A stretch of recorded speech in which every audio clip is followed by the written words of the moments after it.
ഈശോ മിശിഹായ്ക്ക് സ്തുതിയായിരിക്കട്ടെ. പ്രിയ സഹോദര സഹോദരി, നിനക്ക് നല്ല ഒരു ദിവസം ഈശോയുടെ നാമത്തിൽ നേരിയ. ഈശോ നിൻ്റെ ജീവിതത്തിലേക്ക് ഇന്ന് കടന്നു വരട്ടെ. ദൈവത്തിൻ്റെ സ്നേഹത്തിൻ്റെ ഏറ്റവും വലിയൊരു ആഴം യോഹന്നാൻ ശ്ലീഹ ഇങ്ങനെയാണ് വരച്ചു കാണിക്കുക. വിശുദ്ധ യോഹന്നാൻ അറിയിച്ച സുവിശേഷം 3-ാം അധ്യായം 16-ാം തിരുവചനം.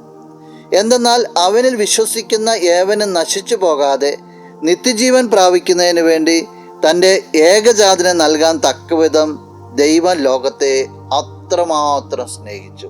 പറയാണ്, ദൈവം ലോകത്തെ അത്രമാത്രം സ്നേഹിച്ചു. എങ്ങനെയാ?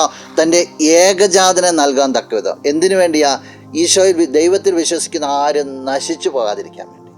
അപ്പം ദൈവം തൻ്റെ ആത്മജാതനെ നമുക്ക് വേണ്ടി, നമ്മളാരും നശിച്ചു പോകാതിരിക്കാൻ വേണ്ടി ഈ ലോകത്തിലേക്ക് നൽകിയെന്ന് പറയാം. എങ്ങനെയാണ് നൽകിയത്?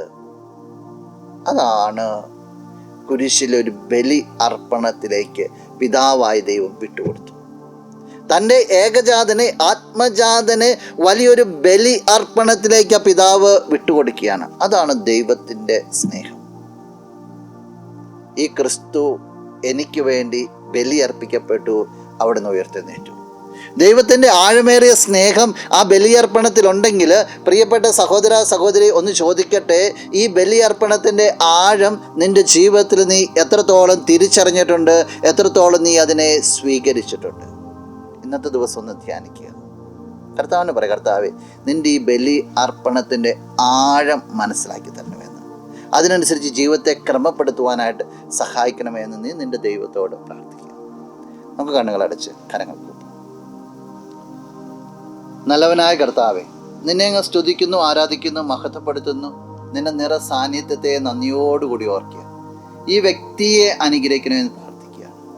ഈശോയെ, നിന്റെ ആ കുരിശിലെ ബലിയർപ്പണത്തിൻ്റെ ആ യോഗ്യത മനസ്സിലാക്കുവാൻ, പിതാവായ ദൈവത്തിൻ്റെ സ്നേഹത്തിൻ്റെ ആഴം മനസ്സിലാക്കുവാനായിട്ട് ഈ വ്യക്തിയെ നീ അനുഗ്രഹിക്കണമേ. ഈ ദിവസത്തിന് വേണ്ട എല്ലാ കൃപകളും നൽകണമേ, ഇപ്പോഴും എപ്പോഴും എന്നേക്കും. ആമേൻ.